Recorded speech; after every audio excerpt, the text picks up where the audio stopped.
আজকের গল্পটি সম্পূর্ণরূপে প্রাপ্তবয়স্কদের জন্য। নমস্কার বন্ধুরা, নিশিরাগ গল্পের আড্ডায় আমি জয়দীপ আরও একবার তোমাদের সবাইকে স্বাগত জানাই। যেসব অপরাধের কিনারা করতে প্রয়োজন সীমাহীন বুদ্ধিমত্তা, দুর্দমনীয় সাহস এবং কর্তব্যনিষ্ঠা, সেখানেই তিনি বারে বারে উপস্থিত হন। সমাজের সেই অন্ধকার মঞ্চের কালো পর্দাকে সরিয়ে একের পর এক অপরাধ ও অপরাধীর পথ অবরুদ্ধ করেন। কঠিন হাতে দমন করেন যাবতীয় নৃশংসতাকে। পুলিশ ডিপার্টমেন্টের সর্বস্তরেই তিনি একজন অতি পরিচিত নাম। না, তিনি কোনো প্রাইভেট ডিটেকটিভ নন, এমনকি সরকারি গোয়েন্দা দপ্তরের বিশেষ কোনো পদাধিকারীও নন। তিনি হোমিসাইড ডিপার্টমেন্টের একজন অতি বিচক্ষণ police officer, miss Rohini Bagchi. সুলেখিকা ইন্দিরা দাসের ক্ষুরোধার লেখনীতে সৃষ্ট এই চরিত্র আমাদের রহস্যপ্রিয় শ্রোতাদের মন ভরিয়ে দেবে, এটা নিশিরাগের গ্যারেন্টি। ও হ্যাঁ, আজকের কুইজের প্রশ্ন, গল্পে ডক্টর সংযুক্তা কি স্পেশালিস্ট ছিলেন? ভালো করে শুনবে, গল্পে ডক্টর সংযুক্তা কি স্পেশালিস্ট ছিলেন? সঠিক উত্তর অবশ্যই কমেন্ট করে জানিয়ে দাও। তো চলো আর দেরি না করে শুরু করা যাক আজকের গল্প। ইন্দিরা দাসের কলমে ইন্সপেক্টর রোহিণী বাগচি সিরিজের প্রথম গল্প, আধারে মৃত্যু ঘনায়।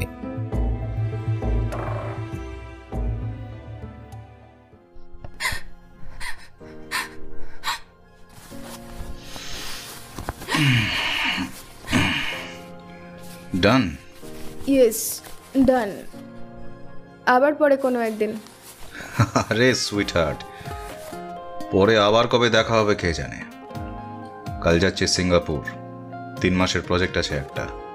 সিঙ্গাপুর ক্লায়েন্ট মানে তোমার সেই ইজাবেল ডি কোস্টার project, am I correct? Yes darling, that dream project. অনেকদিন ধরেই সুযোগের অপেক্ষায় ছিলাম, and finally. Wow, so cool. তো কটা রাতে ডিল ফাইনাল হলো? Oh come on, don't be silly Liza. Professional ম্যাটারগুলোকে এইভাবে দেখাটা বন্ধ করো প্লিজ। আর শোনো, আমি ফিরেই তোমার সাথে একটা প্রজেক্ট নিয়ে বসবো। ইনফ্যাক্ট অনেকদিন থেকেই প্ল্যান করছি ওটা নিয়ে। তোমার একটা ফ্রেশ প্রোফাইল বানাতে হবে। আমি জাকিকে বলে রাখবো, he will connect with you soon. Okay? Rohit, আমাকে না এইভাবে ফরগেট ইট। রোহিত বাহাতটা দিয়ে কোমরটা জড়িয়ে ধরতেই লিসা বিরক্তি ভরে ঝাঁঝিয়ে ওঠে। ফাক অফ বাস্টার্ড। এরপর রোহিতের হাত থেকে ব্রাটা কেড়ে নিয়ে পড়তে লাগলো লিসা। রোহিত এরপর অনেক কথা বললেও সেগুলোতে কান না দিয়ে ড্রেস আপ করে লিসা ফ্ল্যাট থেকে বেরিয়ে যায়। লিসা রায় কলকাতার মডেল ইন্ডাস্ট্রিতে নতুন একটি মুখ। অনেকদিন থেকেই সে একটা বড় ব্রেকের অপেক্ষায় রয়েছে, কিন্তু সেইভাবে কোনো চান্স পাচ্ছে না। রোহিতের একটা নিজস্ব অ্যাড এজেন্সি রয়েছে, সেই সূত্রেই ওদের আলাপ। নিন্দুকেরা বলে কাজ হাসিল করবার জন্য লিসা রায় প্রয়োজনে যে ঠিক কতটা নিচে নামতে পারে তা হয়তো সে নিজেও ঠিক করে জানে না। ও চায় নিজেকে সেরা হিসেবে দেখতে, সবার উপরে থাকতে, ফ্যাশন ইন্ডাস্ট্রির সেন্সেশন হতে। রূপ আর ট্যালেন্ট দুটোর কোনোটারই অবশ্য অভাব নেই লিসার, কিন্তু আজকাল আরও হাজারো ট্যালেন্টের মাঝে থেকে সে বুঝে গেছে যে কাউকে নিজের জায়গা বানাতে গেলে শুধু নিজের দক্ষতা দিয়ে কাজ হয় না। Sometimes you need something more. আর এই মোরটাকে করায়ত্ত করবার জন্যই লিসা সব কিছুই করতে পারে।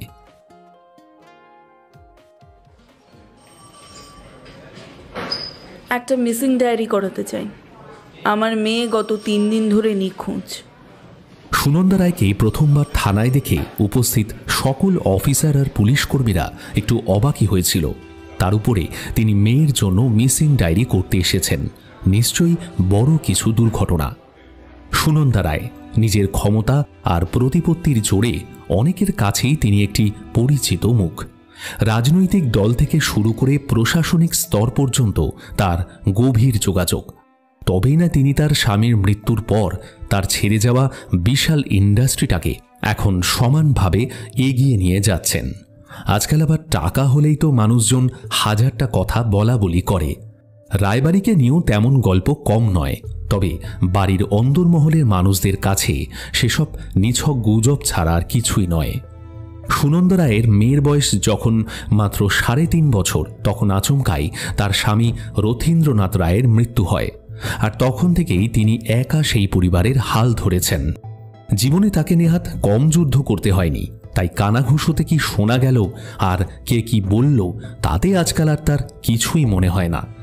আত্মীয় স্বজনরা থেকেও নেই, তাই তাদের পাশে পাওয়ার আশাও তিনি রাখেন না। আর বড় লোকদের কোনো বন্ধু হয় না, তারা বেশিরভাগই হয় বন্ধু বেশি সুযোগ সন্ধানী। তাই রায়বাড়িতে এখন সুনন্দা দেবীর পরিবার বলতে একজন কেয়ারটেকার নাম সুনীল, একটি পোষ্য সারমেয় স্যান্ড্রা এবং অবশ্যই তার মেয়ে লিসা। কিন্তু মেয়ের সঙ্গে সুনন্দা দেবীর সম্পর্ক খুব একটা মধুর নয়। তার একটা প্রধান কারণ হয়তো ওদের দুজনের দৃষ্টিভঙ্গির মধ্যেকার বিস্তর ফারাকটা। গত ফেব্রুয়ারিতে তার 25 বছর জন্মদিন পালন উপলক্ষে সামান্য পার্টি করা নিয়েও ওদের মধ্যে তুমুল বচসা হয়। মেয়ের নানা রকম বেহিসেবি জীবনযাপন নিয়ে মনে মনে অনেক অসন্তোষ পোষেন সুনন্দা দেবী। অনেক মানা, অনেক বিধিনিষেধ, অনেক বোঝানোর পরেও কোনো লাভ হয়নি, বরং যত দিন যাচ্ছে ততই মা মেয়ের তিক্ততা বেড়েই চলেছে। পার্ক স্ট্রিটের একটি অভিজাত এলাকায় আস্থা নামের এই বাড়িটিতে মাঝে মধ্যেই বয়ে চলে শ্লেষ বাক্যের ঝড়। কিন্তু এত কিছুর পরেও সুনন্দা দেবীর জীবনে তার মেয়েই সব। সেদিন সকাল সকাল সুনন্দা দেবীকে থানায় ঢুকতে দেখে কানাঘুষো শুরু হয়ে যায়। ওনাকে আজ যেন কেমন একটু বেশি বিধ্বস্ত লাগছে, যা কিনা চড়া মেকআপ আর দামি সানগ্লাস দিয়েও ঢাকা যায়নি। ওনাকে দেখলে বোঝার উপায় নেই যে বয়স তার 50-এর চৌকাট পেরিয়েছে। সাজ পোশাকে আর্থিক সচ্ছলতা সুস্পষ্ট। প্রভাবশালী মানুষদের সাথে তো আর সবাইকে কথা বলতে দেওয়া যায় না, তাই থানার এক দুধে সিনিয়র অফিসার রোহিণী বাগচি ওনার সঙ্গে কথাবার্তা বলতে শুরু করলেন। হ্যাঁ বলুন Mrs Roy, is everything all right? একটা লম্বা দীর্ঘশ্বাস ফেলে সুনন্দা দেবী বললেন, no, nothing is all right officer. বলুন কি সমস্যা? My daughter is missing. মানে গত 3 দিন ধরে ওর কোনো খোঁজ পাওয়া যাচ্ছে না। আচ্ছা, বুঝলাম। তা ম্যাডাম 3 দিন অপেক্ষা কেন করলেন? না, আসলে মাঝে মধ্যেই কাজের জন্য ওকে বাইরে থাকতে হয়। এমনি ওর সঙ্গে ফোনে যোগাযোগ হয়, কিন্তু এবারে সেটাও হয়নি। তারপর 2 দিন পরেও যখন বাড়ি ফিরল না, তখন আমি বেশ দুশ্চিন্তায় পড়ে যাই। ওর বন্ধুদের থেকে ওর কোনো খবর পাচ্ছিলাম না। মেয়েটার কোনো বিপদ হলো না তো?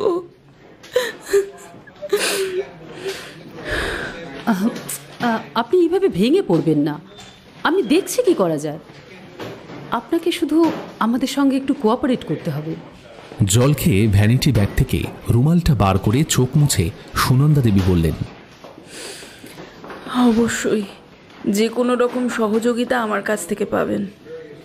অবশেষে লিসা রায়ের নামে মিসিং ডায়েরি করা হলো। সুনন্দা রায় থানা থেকে বেরিয়ে এলে অপর একজন অফিসার দিব্যেন্দু কিছুটা যেন নিজের মনে বলল, মনে হচ্ছে কেসটা জটিল। রোহিণী জিজ্ঞাসা করলেন, কেন হঠাৎ জটিল কেস মনে হলো কেন? বড় লোকের মেয়ে হারিয়েছে তাই? আমাদের কাছে এমন কেস তো আগেও অনেক এসেছে। আর তাছাড়া এরকম ইম্যাচিউর স্টেজে কোনো কিছু আন্দাজ করা যায় না। আর ভুল আন্দাজ ইজ ইকুয়াল টু ভুল দিকে এগিয়ে যাওয়া, তাই নয় কি? রাইট ম্যাডাম, কিন্তু বড়লোক বাড়ির মালকিনরা কিন্তু ঠেকায় না পড়লে এরকম থানায় আসে না। আই মিন, ঘরের কেচ্ছা সচরাচর ওরা ঘরেই রাখতে পছন্দ করে। জটিল কেস, কেচ্ছা, এ তো আমরা শুরুতেই ফয়সলার দিকে এগিয়ে যাচ্ছি। এমনটা নাও তো হতে পারে। অবশ্য আমার মাথায় কয়েকটা অ্যাঙ্গেল ঘুরপাক খাচ্ছে। বাট এনিওয়েজ, সবার আগে লিসা রায়ের মোবাইল থেকে কল রেকর্ডটা বার করতে হবে। Get this done. মধ্য 30-এর পুলিশ ইন্সপেক্টর রোহিণী বাগচি ব্যক্তিজীবনে একটু স্বল্পভাষী হলেও তাকে দেখে বোঝার উপায় নেই যে এই মানুষটাই ইউনিফর্ম গায়ে কি দাপুটে হয়ে উঠতে পারে। ক্ষুরোধার বুদ্ধি আর প্রায় নির্ভুল বিশ্লেষণী ক্ষমতা তাকে বেশ কম সময়ে পেশাগত জীবনে অনেক ওপরে উঠতে সাহায্য করেছে। গত বিধানসভা নির্বাচন চলাকালীন বিভিন্ন সময় নানা অপ্রীতিকর পরিস্থিতি মোকাবিলায় তার অসাধারণ কর্মদক্ষতা পুলিশ মহল তো বটেই, এমনকি মিডিয়া আর সাধারণ মানুষেরও নজর কেড়েছিল। বেশ কয়েক মাস আগে একটা বড় সড়ো চাইল্ড ট্রাফিকিং কেসের সমাধান করে আবার সকলের নজরে আসেন তিনি। ঠোঁটের কোণের হালকা হাসিটাই যেন বলে দেয় তিনি জানেন যে তিনি সবসময় অন্যদের থেকে বেশ কিছুটা এগিয়ে রয়েছেন। কোনো অপরাধীর পেটের ভিতর থেকে কথা বের করতে তার জুড়ি মেলা ভার। ডিপার্টমেন্টের অনেকেই রোহিণী বাগচিকে একটু সমীহ করেই চলে। আড়ালে তার একটা নামও আছে। অনেকেই মজা করে ওনাকে লেডি প্রিয়নাথ বলে ডাকে। এই মুহূর্তে সুনন্দা রায়ের বড় ভরসা রোহিণী বাগচির সাহস, বুদ্ধি এবং বিচক্ষণতা। লিসার ফোনের কল রেকর্ড বার করার পাশাপাশি আর একটা কাজ খুব গুরুত্বপূর্ণ, সেটা হলো লিসার বন্ধুদের সঙ্গে কথাবার্তা বলা, ওদের জিজ্ঞাসাবাদ করা। বিশেষ করে তাদেরকে খুঁজে বার করতে হবে যাদের সাথে 3 দিন আগে সে শেষবার বেরিয়েছিল। কল রেকর্ড ঘেঁটে লিসার কিছু বন্ধু আর রোহিত নামের একটি ছেলের খোঁজ পাওয়া যায়। তাদের মধ্যে কয়েকজনের সঙ্গে কথা বলে জানা যায় যে 3 দিন আগে লিসা এবং ওর 4 বন্ধু একসাথে হাই ফ্লাই নাইট ক্লাবে গিয়েছিল। সেখান থেকে বেরোনোর পরেই লিসা নিখোঁজ হয়। বন্ধুদের মধ্যে একজন এটাও জানায় যে সেদিন লিসা রাত প্রায় 1:45টার দিকে ক্লাব থেকে বেরিয়েছিল। ও ড্রাইভারই ওকে নিয়ে যায়। ব্যাস, এই পর্যন্তই। স্বাভাবিকভাবেই এরপর প্রথমে ড্রাইভারের সঙ্গে জিজ্ঞাসাবাদ শুরু হয়। ছেলেটির নাম কমল রাহা। পুলিশি জেরার মুখে সে জানায়, আমি ওই দিন লিজা ম্যাডামের সঙ্গে ছিলাম সন্ধ্যে থেকে ওই হাই ফ্লাই ক্লাবে। সেখানে প্রায় রাত্রির 1টা পর্যন্ত ছিলাম। তারপর ম্যাডাম বেরোলে তাকে বাড়ি নিয়ে আসছিলাম। মানে তাকে বাড়িতে নিয়ে আসোনি? কি করে আনবো?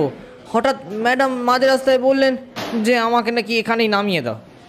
হ্যাঁ, আমি অনেক মানা করেছিলাম, বিশ্বাস করুন, কিন্তু ম্যাডাম না ওই রকমই, মানে খুব খামখেয়ালি। এর আগেও বেশ কয়েকবার মাঝ রাস্তা থেকে তিনি গাড়ি থেকে নেমে অন্য কারোর সঙ্গে চলে গেছিলেন। কিন্তু সেদিনকে না আশেপাশে কাউকে দেখতে পাচ্ছিলাম না, আর জায়গাটাও ঠিক ছিল না বলে আমি ওনাকে নামতে মানা করি। কিন্তু কে শোনে কার কথা? আমাকে এমনভাবে কিস্তি করতে শুরু করলেন যে আমি আর সহ্য করতে না পেরে একটা ফাঁকা জায়গা থেকে ওনাকে নামিয়ে দিলাম।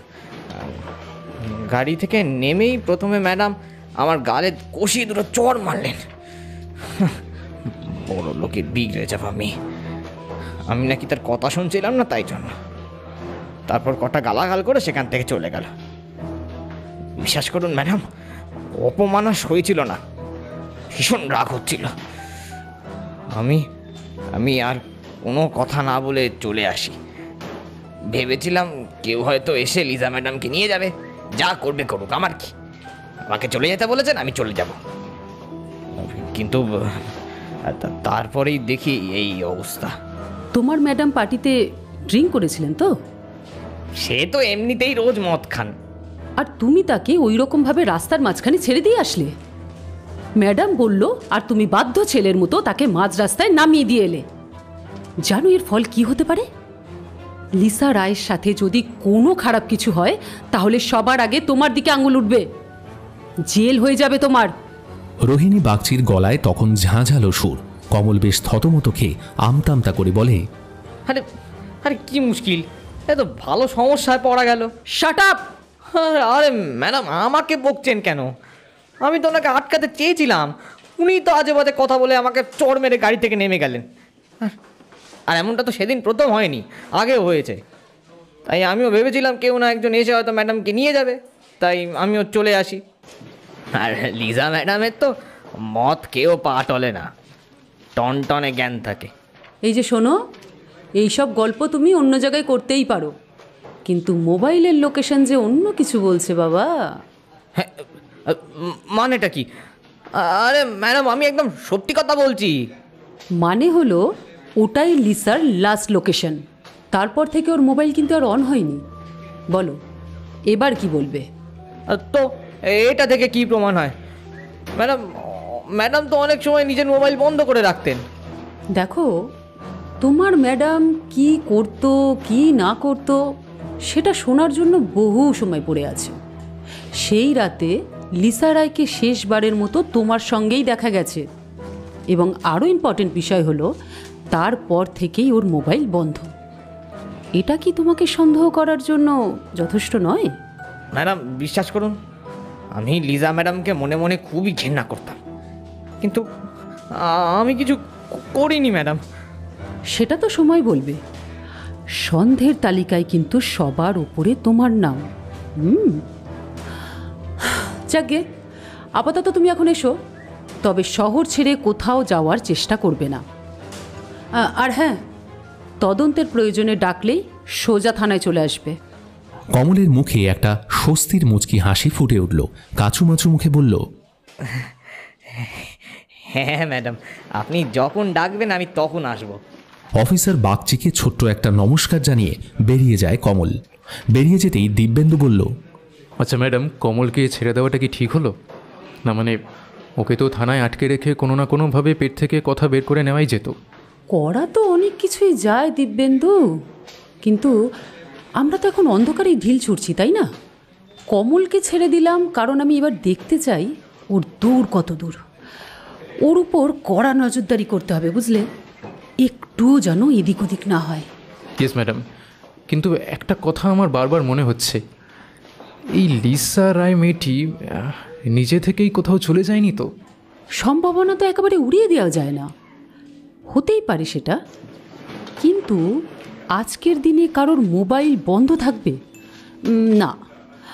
তবে হ্যাঁ, একটা জিনিস হতে পারে যে লিসা আলাদা ফোন ইউজ করত, যেটার অ্যাক্সেস আমাদের কাছে নেই। তবে এটার উপর ডিপেন্ড করে খুব বেশি দূর এগোনো যাবে বলে আমার মনে হচ্ছে না। এনিওয়েজ, যত তাড়াতাড়ি সম্ভব মেয়েটার ফ্রেন্ড সার্কেল থেকে ডিটেলস বের করো। হ্যাঁ শিওর ম্যাডাম। রোহিত নামে ছেলেটার কোনো অ্যাড্রেস নিশ্চয়ই পাওয়া গেছে? পাওয়া তো গেছে ম্যাডাম, কিন্তু বেশ কিছুদিন হলো দেশে নেই। এমনকি লিসা নিখোঁজ হওয়ার আগে থেকেই দেশে নেই। বুঝলাম।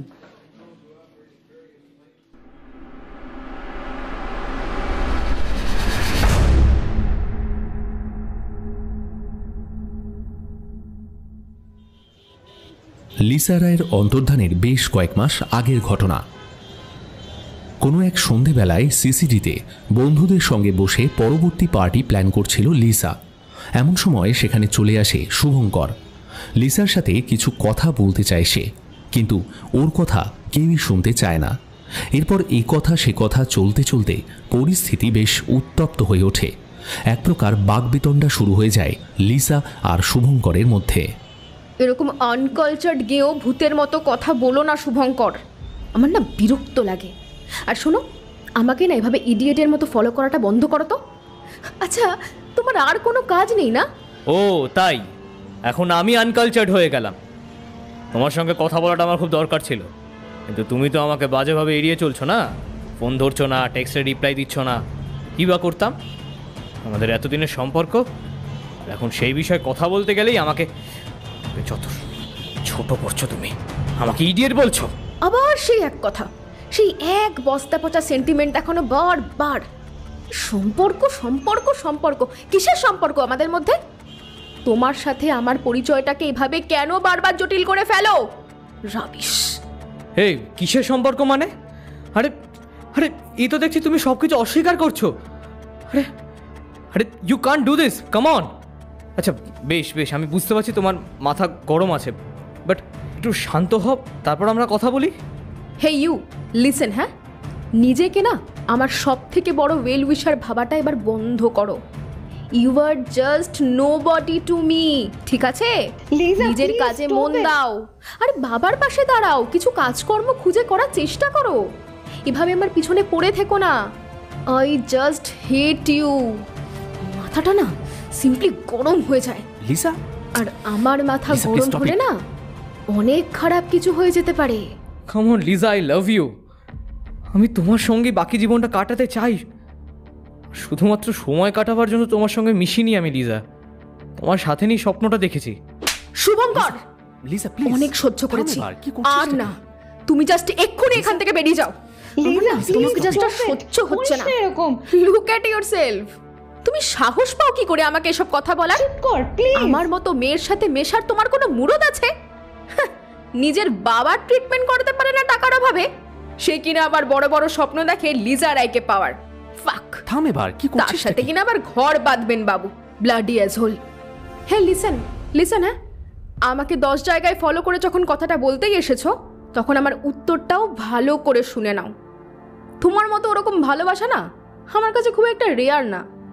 আমাকে তো অনেকেই চায়, অনেকভাবে চায়, কেউ নিজের জীবনে, আবার কেউ তার বেডরুমে। এর পরের ডিসিশনটা আমার, যে আমি কোথায় যাব। আমার 1 মাসের মেনটেনেন্স মেটাতে না তুমি কেন, তোমার বাবাও বিক্রি হয়ে যাবে। চুপ কর প্লিজ। শুভঙ্কর এতটা প্রত্যাশা করেনি। লিসা যে তার আবেগ নিয়ে শুধুমাত্র খেলা করে চলেছে সেটা সে অনেক আগে থেকেই বুঝতে পেরেছিল। এমনকি দরকারে মেয়েটা যে কতটা নিচে নামতে পারে তারও কিছুটা আভাস শুভঙ্কর আগে পেয়েছে। তবু নিজের মনটাকে নিয়ন্ত্রণ করতে না পেরে আজকে এভাবে দেখা করতে আসা। হয়তো একটা অলীক কল্পনা নিয়ে বৃথা একটা চেষ্টা করতেই এসেছিল শুভঙ্কর, কিন্তু এভাবে তার বাবাকে কেউ অপমান করবে এটা সে ভাবতে পারেনি। চরের থেকেও যেন এই অপমানের ব্যথাটা অনেক বেশি। শান্ত গলায় শুভঙ্কর বলল, আমার বাবাকে এসবের মধ্যে টানবে না লিসা, উনি এসবের কিচ্ছু জানেন না। একজন অসুস্থ মানুষকে এইভাবে অপমান করতে তুমি পারো না। এখন বুঝতে পারছি তুমি আমার সাথে শুধুমাত্র খেলা করে গেছো এতদিন, তাই না? তোমার মা এসব কথা জানেন? ওই এক মহিলার ন্যাকামোর জন্য তোমার জায়গাটা না তোমাকে আমি এতদিন দেখাতে পারিনি। জাস্ট হেসে 2-4টে কথা বলেছি আর তুমি সেটাকে গল্প বানিয়েছো। It's your fault mister Shubhankar. আর আমার মা তোমার মধ্যে স্বর্গ দেখেছে মানে সেটাকে আমিও মেনে নেব, এসব ধারণা যদি তোমার হয়ে থাকে then you are living in a fool's world. এই লিসা রায় না কারোর দাসত্ব করে না। হ্যাঁ ঠিক ঠিক ঠিক, শুধু টাকার জন্য তো মায়ের কাছে মাঝে মধ্যে হাত পাততে পারো আর মায়ের গাড়িটা করে এখানে সেখানে ফুটানি মারতে পারো। কথা হাওয়ায় ওরে লিজা, সব জানি। তোমার এই সো কল্ড বিশাল মেনটেনেন্সে পুরোটাই তো ওনার টাকায়, তাই না মিস লিসা রায়? এই শ্লেষ বাক্যগুলো শুভঙ্করের মন থেকে কিছুটা অজান্তেই বেরিয়ে এসেছিল সেদিন। নিজের স্বপ্ন ভাঙার আওয়াজের থেকেও বিশ্বাস ভাঙার শব্দটা যেন কানে বেজে উঠছিল বারবার। অপমান আর সহ্য হচ্ছিল না। লিসা শুভঙ্করের কথায় হিতাহিত জ্ঞানশূন্য হয়ে কিছু করে বসে তার আগেই বন্ধুদের মধ্যে একটি ছেলে এসে শুভঙ্করকে সিসিডি থেকে বার করে দেয়।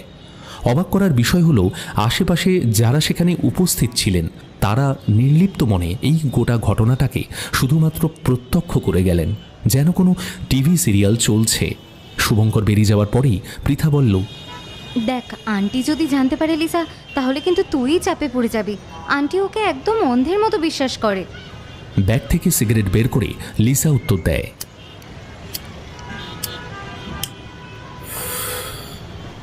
আমি ওকে চিনি, মাকেও কিছু বলবে না। তোর কি এই সময় এটা করা খুব দরকার ছিল লিসা? ওর এই ভালোবাসা ভালোবাসা ড্রামাটা না আমি আর সহ্য করতে পারছিলাম না। সারাদিন কানের কাছে ওই এক কথা। তাছাড়া আজকাল রোহিতকে নিয়েও প্রশ্ন করছে। এত সাহস বেড়ে গেছে ওর। যদিও এটা আমার মায়ের প্রশ্রয় হয়েছে, মা যে কি দেখেছে ওর মধ্যে কে জানে। তুই নিজে কি দেখেছিলি সেটা বলতো। Shut up Pritha, don't cross your limit. Pritha নিজেকে সংযত করে নেয় সঙ্গে সঙ্গে। পাশ থেকে আকাশ বলে, দেখ লিসা, তুই বেকার রাগ করছিস। এটা তো সত্যি যে তোর মা ওই বোরিং শুভঙ্করকেই ফেভার করে। I mean, if I am not wrong, তোর লাইফ পার্টনার হিসেবে তোর মায়ের কাছে 1 নম্বরে কিন্তু ওই ছেলেটাই রয়েছে। What life partner? Do you have any idea how ridiculous it sounds? একটা সাময়িক ভালো লাগাকে নিয়ে এত সিরিয়াস হওয়ার কি আছে? বাঁদিকে দাঁড়িয়ে থাকা মানুষ বলে ওঠে, কি বলছিস তুই? সবাই তো তোর মতো হবে না, তাই না? তুই যে জিনিসটাকে পাত্তাই দিতে চাস না, হয়তো শুভঙ্কর সেই জিনিসটাকেই নিয়ে বসে আছে। আসলে মধ্যবিত্ত ঘরের ছেলে ভালোবাসাটাই বোঝে, হয়তো ব্যর্থতাটাকে সহজে মেনে নিতে পারে না। দ্যাটস অল, সেটাই সমস্যা। ফাক ইউ মানুষ, জ্ঞান দিচ্ছিস? আরে সোশ্যাল মিডিয়ায় ওর ছবি দেখে আমার ভালো লেগেছিল, তাই কথা বলতে শুরু করেছিলাম। তার নিজের বোঝার ক্ষমতা নেই যে চাঁদ দূর থেকেই দেখতে সুন্দর, তাকে ধরা যায় না। তা তুই যখন এতই বুঝিস, যা না যা, শুভঙ্করকে গিয়ে তুই বোঝা।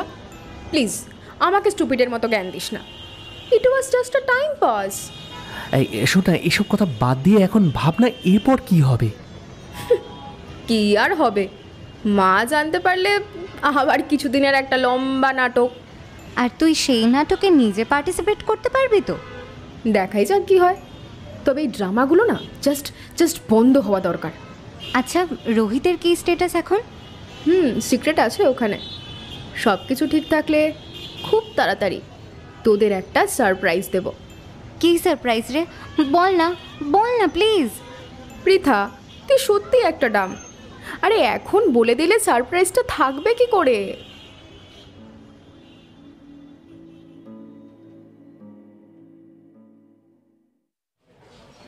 May I coming madam? Rohini Bagchi মুখ তুলে দেখেন যে অফিসার দিব্যেন্দু একটা ফাইল হাতে দরজার বাইরে দাঁড়িয়ে। হ্যাঁ, এসো দিব্যেন্দু। Any update? হ্যাঁ, ইয়েস ম্যাডাম। লিসার আর অফলাইন ও অনলাইন ফ্রেন্ডস দুটোরই একটা মোটামুটি ডিটেলস পাওয়া গেছে।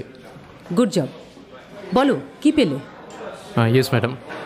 লিসার আর সোশ্যাল মিডিয়াটা চেক করছিলাম, মারাত্মক অ্যাক্টিভ, হাজার ফলোয়ার্স আছে, বোল্ড ফটোশ্যুটের জন্য বেশ ফেমাস। আর অফলাইন বলতে ওদের 5 বন্ধুর একটা গ্রুপ আছে।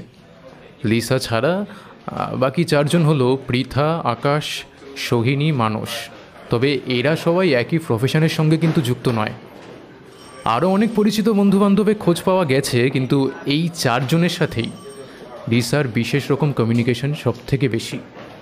আপনি যদি বলেন তো এই 4 জনকে তুলে নিই? ওইভাবে তুলে কিছু হবে না, ওদের 4 জনের সঙ্গে আলাদা আলাদা করে কথা বলতে হবে। তুমি একটা কাজ করো, একটা টিম বানাও আর ওই 4 জনের সাথে আলাদা আলাদাভাবে কথা বলো। একই সময় করতে পারলে ভালো হয়। আসলে কিছুটা অন্ধকারে তীর তো মারতেই হবে। যাই হোক। বাট আমার কিন্তু একটা কথা মনে হচ্ছে ম্যাডাম। কি মনে হচ্ছে? মেয়েটা নিজে থেকে গা ঢাকা দেয়নি তো? না মানে খুব একটা গুড প্রোফাইল তো নয় মেয়েটার, আর অন্য কোনো অ্যাঙ্গেল কিন্তু থাকতে পারে কেসটার। এইটাই আমি আগে বলেছিলাম, প্রি ম্যাচিওর স্টেজে সব কিছুই পসিবল বলে মনে হয়, তাই এক এক করে ভেরিফাই করাটাই বেটার। আর তাছাড়া I don't think that Lisa এমনটা করেছে বলে। আর যদি সেটা হয়েও থাকে তবুও তাকে খুঁজে বার তো আমাদের করতেই হবে, তাই না?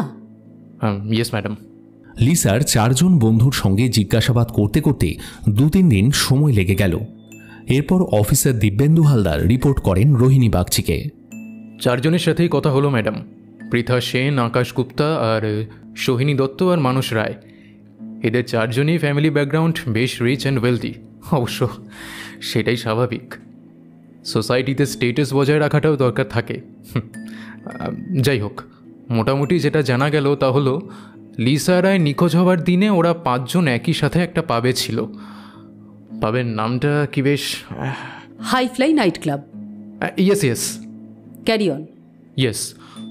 পৃথা এবং মানস এই 2 জনের বয়ান অনুযায়ী লিসার ব্যক্তিগত জীবনে বিশেষ ওরা তেমন একটা ওয়াকিবহল নয়, মানে ওরা তেমন কিছু জানে না, ওরা জাস্ট ভালো বন্ধু ব্যাস। আর বাকি 2 জন মানে আকাশ আর সোহিনী, ওরা দেখলাম লিসার ব্যাপারে বেশ কিছু জানে, মানে বেশ কিছু প্রফেশনাল সিক্রেটস ওরা খোঁজ রাখে। লিসার নাকি রোহিত নামের একটা ছেলের সঙ্গে সম্পর্ক ছিল, বড়লোক বাবার ব্যবসায়ী ছেলে। এন্টারটেনমেন্ট ওয়ার্ল্ডের সাথে ছেলেটির যোগাযোগ আছে বেশ ভালো। লিসার সঙ্গে আলাপের সূত্রই এটা। র্যাদার বলা ভালো যে লিসাই রোহিতের দিকে একটু ঝুঁকে পড়েছিল, মানে যেরকম বলছিলাম ব্যাকগ্রাউন্ড বেশ ভালো। এর থেকে ডিটেলস কিছু ওরা জানে না, তবে ওদের কারোর সঙ্গেই লিসার খারাপ সম্পর্ক নয়। ইন শর্ট, ওদের কথার মধ্যে কোনো অস্বাভাবিকতা আমি লক্ষ্য করিনি। যাক, তবু তো একটা আশার আলো পাওয়া গেল বলে মনে হচ্ছে। রোহিতের সঙ্গে যোগাযোগ করার চেষ্টা করো Dibyendu, as soon as possible. Yes madam.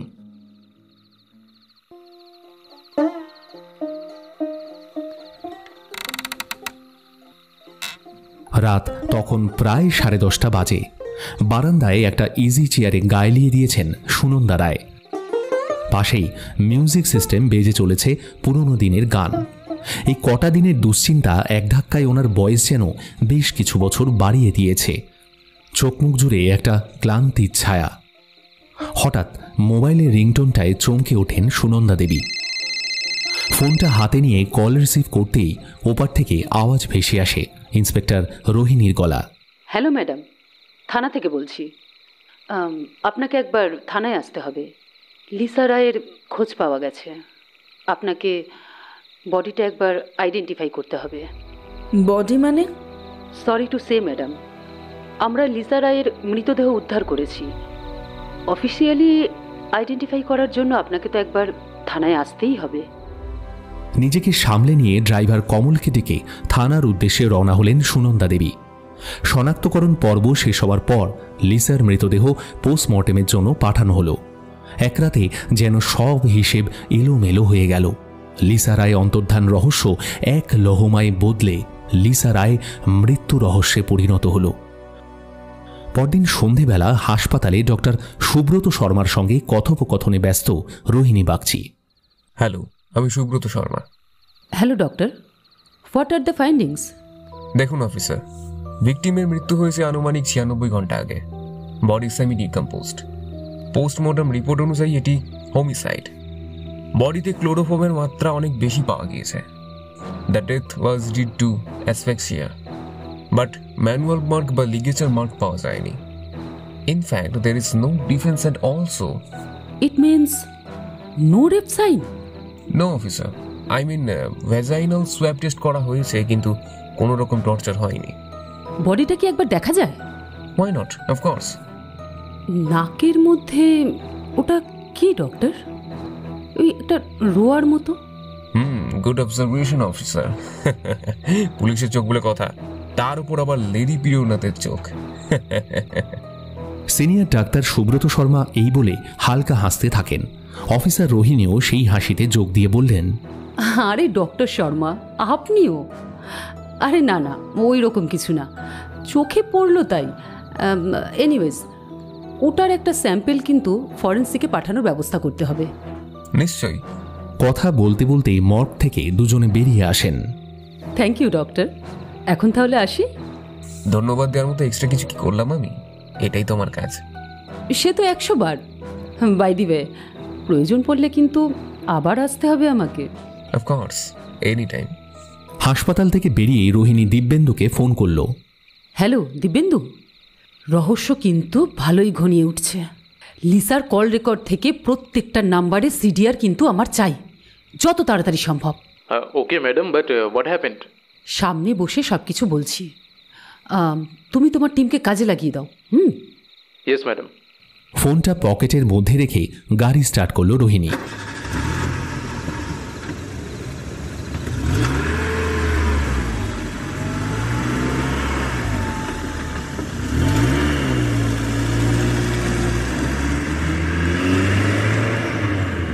সেদিন রাতে থানার ভিতরে আলোচনায় বসলো অফিসার দিব্যেন্দু আর রোহিণী বাগচি। ম্যাডাম, লিসা রায়ের কল রেকর্ডটা পাওয়া গেছে, কিন্তু অনেক নম্বরের মধ্যে 2টো নম্বর একটু সন্দেহজনক। নিখোঁজ হওয়ার 1 সপ্তাহ আগে শেষবার এই শেষের নম্বর থেকে কল গেছে লিসার নাম্বারে। কিন্তু আপনি যদি কল হিস্ট্রি দেখেন তাহলে এই দেখুন, এই নম্বরের সাথে আগে ফ্রিকোয়েন্টলি বোথ সাইড কমিউনিকেশন চলতো, বহুক্ষণ কথাও হতো। Great, interesting. সেই কলারের ডিটেলস? হ্যাঁ ম্যাডাম, নাম শুভঙ্কর ঘোষ। আর অন্য কোনো নাম্বারের সাথে এরকম লং টাইম কনভারসেশন আছে? আর এই নাম্বারটা, এটার সাথে যোগাযোগ শুরু হয়েছে 9-10 মাস আগে। বেশ নিয়মমাফিক কল চলতো। এই দুটো ছাড়া আর কিছু সিগনিফিক্যান্ট পাওয়া যায়নি ম্যাডাম। Good job. অবশেষে লিসা রায়ের মৃতদেহ তুলে দেওয়া হয় তার মায়ের হাতে। ভাগ্যের কি পরিহাস, একমাত্র সন্তানের মুখাগ্নি তার মাকেই করতে হবে। শ্মশানে উপস্থিত অনেক মানুষের থেকে একটু আলাদা হয়ে একা দাঁড়িয়েছিলেন সুনন্দা দেবী। তিনি উপলব্ধি করলেন যে ওনার চোখের জলটাও যেন শুকিয়ে গেছে আজ। সামনের চিতায় সাজানো একমাত্র সন্তানের মৃতদেহ। মেয়েটির অন্ত্যেষ্টির 2 দিন পর সুনন্দা দেবী ওনার শোবার ঘরে ইজি চেয়ারে বসে সিলিংয়ের দিকে একটা শূন্য দৃষ্টিতে তাকিয়েছিলেন। এমন সময় বাড়ির কেয়ারটেকার সুনীল এসে শান্ত গলায় বলল, তারা থেকে ওই মহিলা অফিসার আপনার সঙ্গে দেখা করতে এসছেন, আমি কি চলে যেতে বলবো? গল্পের এই পর্যায়ে সুনীল সম্পর্কে একটা ধারণা দেওয়া প্রয়োজন। সুনীল বংশানুক্রমিকভাবে রায়বাড়িতে কেয়ারটেকারের কাজ করে যাচ্ছে। বয়স তার 40-এর একটু উপরে। আগে যখন এই পরিবারের জমিদারি ছিল সেই সময়ে সুনীলের ঠাকুরদা ছিলেন রায়বাড়ির খাস চাকর। এখন জমিদারি চলে গেলেও এই বংশানুক্রমিক ভৃত্যের কাজটা সুনীল এখনও করে যাচ্ছে।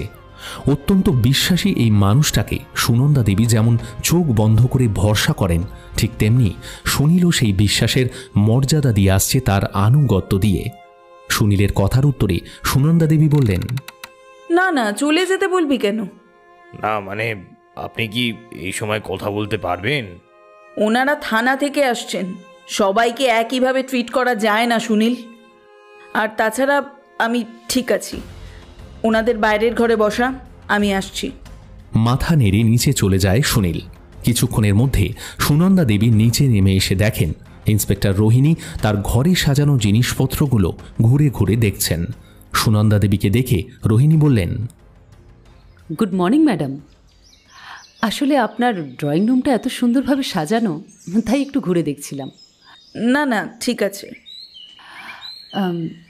আমি জানি এই সময় আপনাকে বিরক্ত করার মতো অমানবিক কাজ আর কিছুই হয় না, কিন্তু জানেন তো বেশিরভাগ অমানবিক কাজ আমাদের এই পুলিশের হাতেই হয়।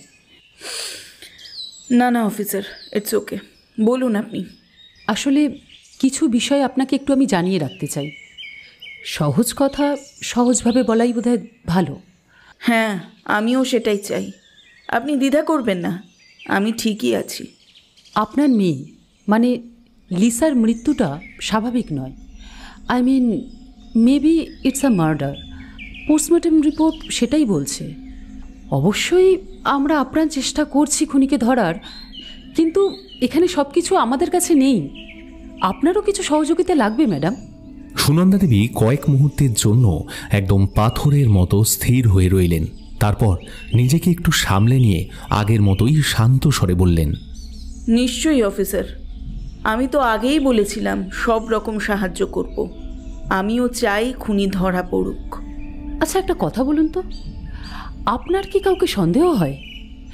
মানে লিসার সঙ্গে কি সম্প্রতি কারো শত্রুতা ছিল বলে আপনার জানা আছে? দেখুন, আজকালকার ছেলে মেয়েদের সময় কোথায় মা বাবার সঙ্গে বসার?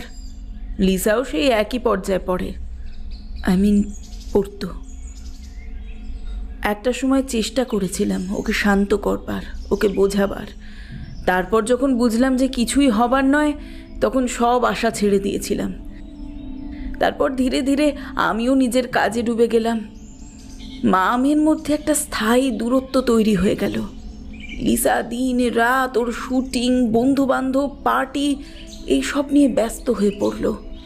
তবে এত কিছুর মধ্যেও ওর কোনো শত্রু আছে বা ছিল বলে আমি জানতাম না। যদিও লিসার হাতে গোনা কয়েকজন বন্ধুকেই আমি কেবল চিনি। ইউজুয়ালি লিসা রাতে বাড়িতে কখন ফিরত? 12টা, 1টা, 2টো, কখনো আবার ফিরতও না। যদি কখনো মনে হতো তখন ফোন করে আমাকে জানিয়ে দিত, বা 2-3 দিন একটানা বাড়ি না ফিরলে আমি নিজেই কল করে নিতাম। আচ্ছা, আপনি কি আপনার মেয়ের পরিচিতদের মধ্যে শুভঙ্কর নামে কাউকে চিনতেন? সুনন্দা দেবী নিজের ডান হাতের তর্জনীটা একটু বেঁকিয়ে ঠোঁটের এক কোণে রেখে একটু ভেবে উত্তর দিলেন যেন। হ্যাঁ, মনে পড়েছে। শুভঙ্কর নামের একটি ছেলের সঙ্গে আমার মেয়ের বন্ধুত্ব ছিল। আর আমি যার কথা ভাবছি সেই যদি হয়, তাহলে ছেলেটি বেশ কয়েকবার আমার বাড়িতেও এসেছে। ভালো ছেলে, শান্ত, ভদ্র আর পড়াশোনা জানা। আমি তো অবাকই হতাম এমন একটা ছেলের সঙ্গে আমার মেয়ের বন্ধুত্ব কি করে হয় সেটা ভেবে। তারপর আর কি, হঠাৎ করে ছেলেটা এ বাড়িতে আসা বন্ধ করে দেয়।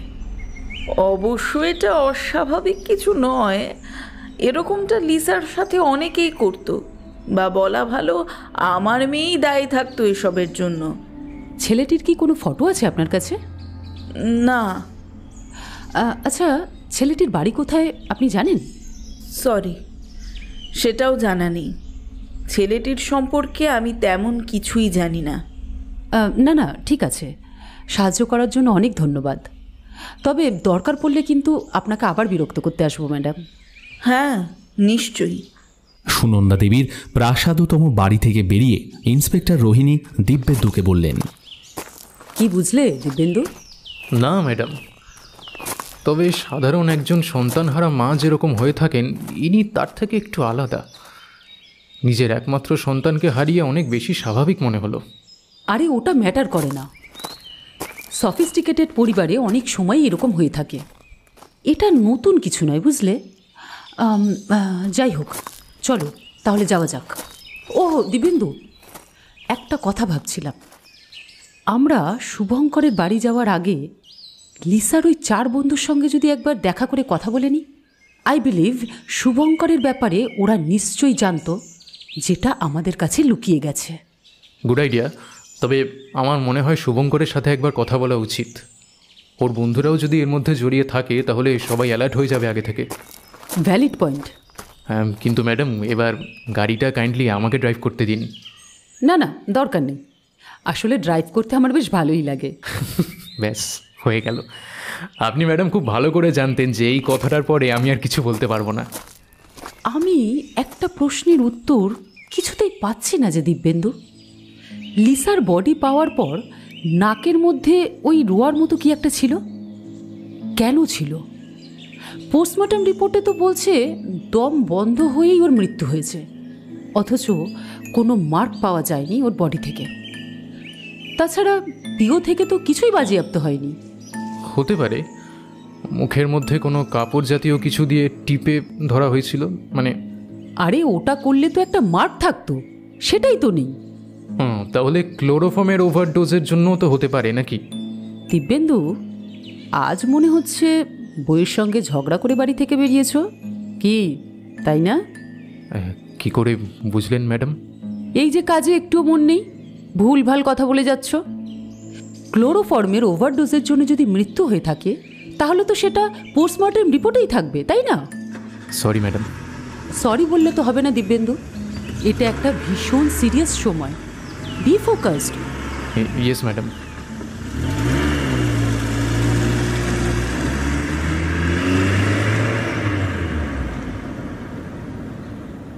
সিরিয়ার থেকে পাওয়া শুভঙ্করের ঠিকানায় পৌঁছে গেলেন রোহিণী বাগচি আর তার টিম, সাথে দিব্যেন্দু। শহর থেকে বেশ অনেকটাই দূরে, জায়গাটাকে ঠিক গ্রাম বলা যায় না, আবার শহুরে ছোঁয়াটাও নেই। আশেপাশের লোকজনকে জিজ্ঞাসা করায় তারা বেশ সহজেই শুভঙ্করের বাড়িটা দেখিয়ে দিল। একতলা বাড়িটায় মেন দরজায় বেশ কয়েকবার টোকা মারার পর একজন বছর 27-এর মেয়ে দরজা খুলে রোহিণীকে দেখেই চমকে ওঠে, একটু ভয় ভয় বলে, হ্যাঁ বলুন, কি দরকার? শুভঙ্কর আছে? আমরা কি ভেতরে যেতে পারি? হ্যাঁ নিশ্চয়ই, আসুন না। ঘরে ঢোকার পর দিব্যেন্দু বলল, আমরা কি একবার শুভঙ্করের সঙ্গে দেখা করতে পারি? বাই দ্য ওয়ে, আপনি কে? আরে এখানে কে কে থাকে? মেয়েটি নিচু গলায় উত্তর দেয়, আমি সুমি, শুভঙ্কর আমার দাদা। এই বাড়িতে আপাতত আমি আর বাবা থাকি। অ্যাক্সিডেন্টের পর থেকে বাবা তো আর তেমন হাঁটতে পারে না। পাশের পাড়ায় আমার শ্বশুর বাড়ি, তাই আমি এই বাড়িতে এসে বাবার সাথে মাঝে মাঝে থেকে যাই। হোয়াট? কোন অ্যাক্সিডেন্ট? কৌতূহলী মনে দিব্যেন্দু প্রশ্ন করে। মাস খানেক আগে দাদা একদিন বাবাকে নিয়ে ডাক্তার দেখাতে যাচ্ছিল। সেই সময় রাস্তায় একটা বেপরোয়া গাড়ি এসে ওদের ধাক্কা মারে। সেই অ্যাক্সিডেন্টেই বাবার পা দুটো প্রায় নষ্ট হয়ে গেছে। আর দাদা ওকে নেই শেষ। হাসপাতালে নিয়ে যাবার মতো সময় পাওয়া যায়নি।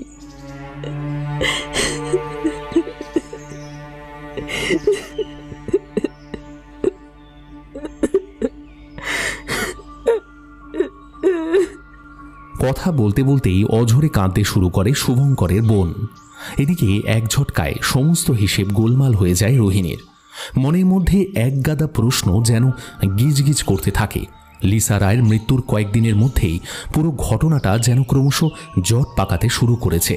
উত্তেজিত হয়ে দিব্যেন্দু বলে, এই এক মিনিট কি বলছো কি? আমরা তো এখানে শুভঙ্করের সঙ্গেই দেখা করতে এসেছিলাম লিসা রায় মার্ডার কেসের ব্যাপারে। Wait Dibyendu, we are sorry Sumi, actually আমরা কিছু না জেনেই এসে গেছি। সুমি ওড়না দিয়ে চোখ মুছতে মুছতে বলল, আপনারা বসুন, আমি চা বানিয়ে আনছি। তোমার হাতে চা তো খাবই, কিন্তু তার আগে আমার যে একটা প্রশ্ন আছে, তুমি কি লিসা রায়কে চিনতে? তা আবার চিনব না ম্যাডাম? ওই শয়তানির জন্যই তো আমার দাদা বেঁচে থেকেও একটা দিনও শান্তি পেল না। কেন যে ওর সঙ্গে সম্পর্কে জড়িয়েছিল দাদা, ঈশ্বর জানেন। যা হয়েছে খুব ভালো হয়েছে, ওর মরার দরকার ছিল। ওই রকম একটা অমানুষের বেঁচে থাকার কোনো অধিকার নেই। শেষের কথাগুলোতে সুমি নিজের ক্ষোভ উগরে দেয়। রোহিণী জিজ্ঞাসা করেন, এভাবে কেন বলছো? আপনি তো জানেন না আমার দাদাকেও কত কষ্ট দিয়েছে। প্রথম দিকে কিন্তু সব ঠিক ছিল, তারপর সব শেষ হয়ে গেল। তোমার বাবার সঙ্গে, মানে দীপঙ্কর বাবুর সঙ্গে কি একবার দেখা করা যেতে পারে? দেখা করতেই পারেন, কিন্তু একটু দেখবেন বাবা যেন উত্তেজিত না হয়ে পড়ে। ডাক্তারবাবু খুব সাবধান করেছেন। না না, অবশ্যই। সুমি ওদের ভিতরের ঘরে নিয়ে যায়। ছোট্ট একটা ঘর, কিন্তু চারিদিকে বেশ সাজানো গোছানো। তক্তপোষের পাশে একটা ছোট্ট টেবিল ওষুধে ভর্তি হয়ে আছে। অফিসারদের জন্য দুটো প্লাস্টিকের চেয়ার এনে দিয়ে সুমি ওদের বসতে বলে। দীপঙ্কর বাবুর দিকে তাকিয়ে রোহিণী জিজ্ঞাসা করলেন, আপনি কেমন আছেন এখন? আমাদের দেখে নিশ্চয়ই অবাক হয়েছেন। অ্যাকচুয়ালি অবাক হওয়ারই কথা। আসলে আমি আপনার ছেলের দুর্ঘটনার কথা না জেনেই লিসা রায়ের মার্ডারের ব্যাপারে কিছু জানতে চলে এসেছি। ভদ্রলোক উঠে বসে ঈষৎ কাঁপা কাঁপা গলায় উত্তর দেন,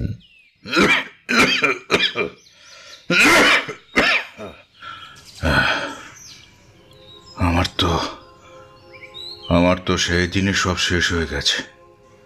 ঈশ্বর যে কেন আমায় নিলেন না ভগবান। ভদ্রলোকের মানসিক অবস্থার কথা ভেবে রোহিণী আর তেমন কিছু জিজ্ঞাসা করতে পারলেন না। দু একটা ছোটখাটো বিষয়ে কথা বলে ওনারা বিদায় নিলেন। গাড়িতে উঠে সিগারেট ধরিয়ে রোহিণী দিব্যেন্দুকে বললেন, সব কেমন ঘেটে যাচ্ছে দিব্যেন্দু।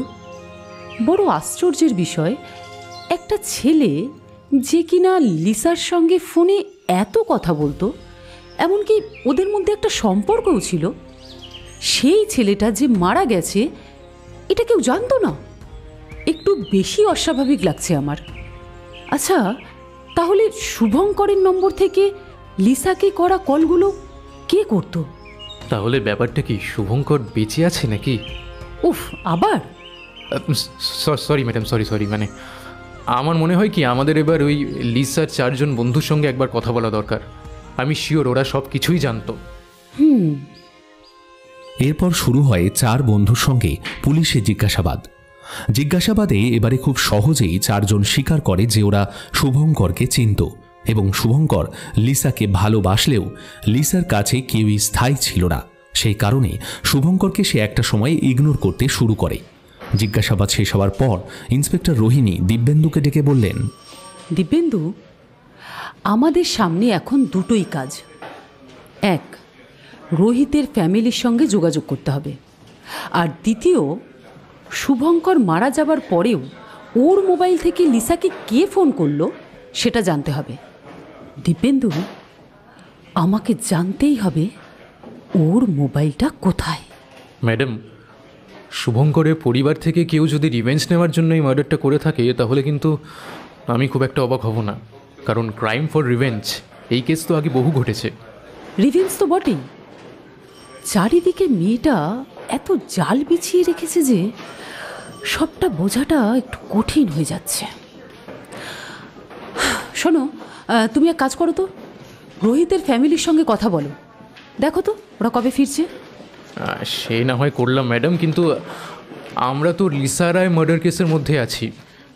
এখানে তো দেখছি আরও একটা মার্ডার কেস এসে গেল। দিব্যেন্দু, তোমাকে এখন যে কাজটা দিয়েছি সেটা আগে করো।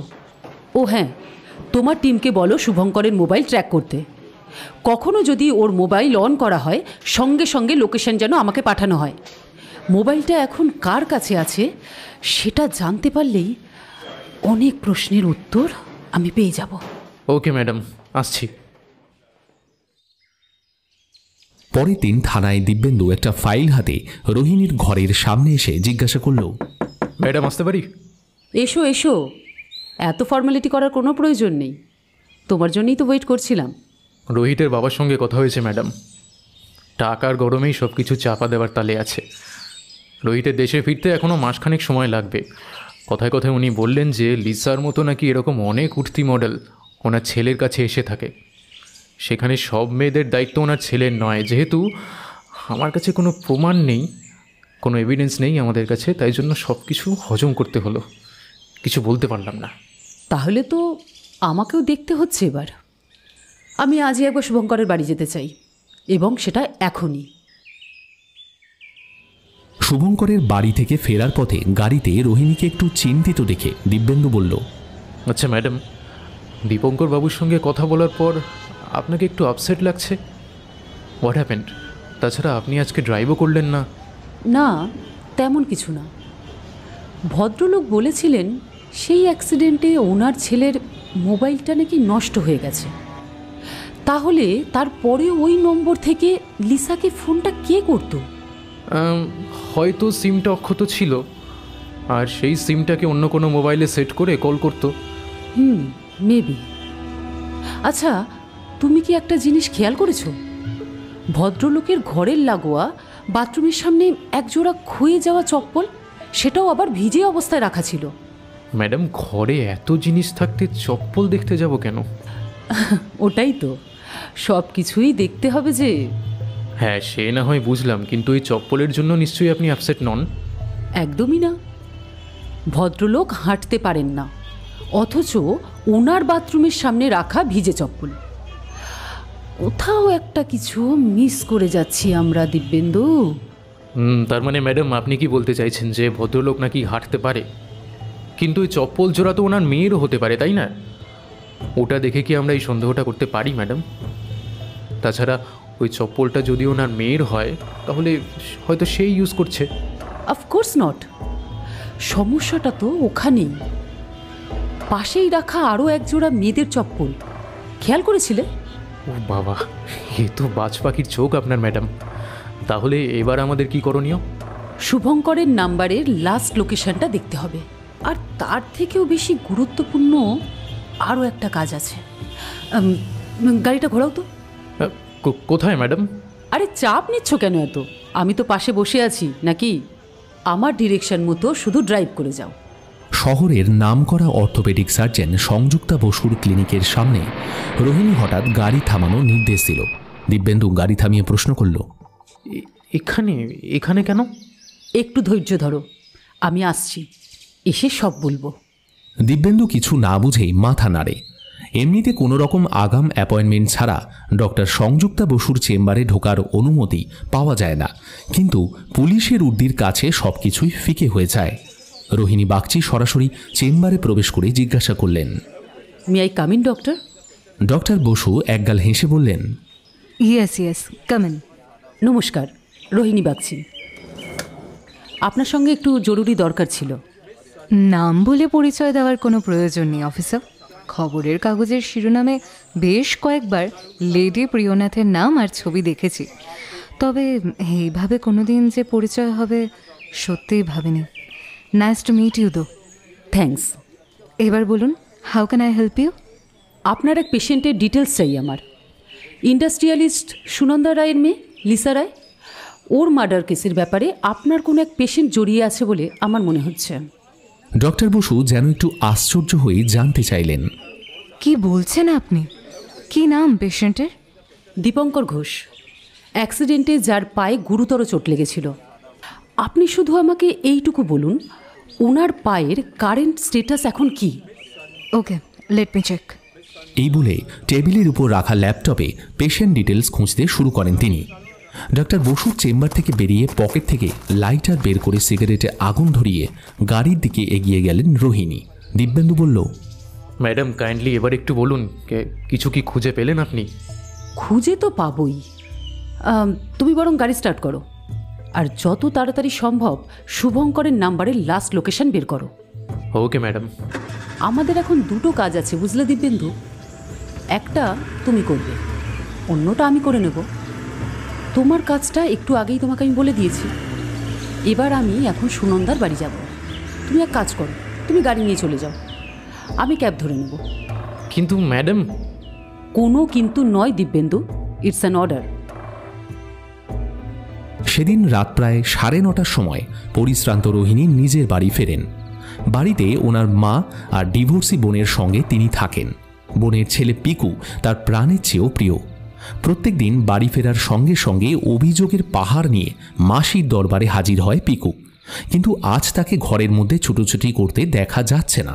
তার মানে নিশ্চয়ই সে আজ মায়ের কাছে বকুনি খেয়েছে। কি রে, আজ এত তাড়াতাড়ি ফিরলি যে?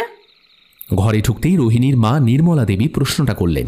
একটু হেসে রোহিণী বলল, লেট হলেও প্রবলেম, একটু তাড়াতাড়ি ফিরলেও প্রবলেম। এবার তুমিই আমাকে বলে দাও মা, আমি কখন বাড়ি ফিরলে তোমার ভালো লাগবে? মায়ের কথা কেন ধরছিস দিদি? তুই তো জানিস মাকে, মায়ের সবসময় অনেক প্রশ্ন। রান্নাঘর থেকে খুন্তি হাতে বেরিয়ে এসে রোহিণীর বোন মীনাক্ষী বলল, যা যা ফ্রেশ হয়ে আয়, আমি খাবার বাড়ছি।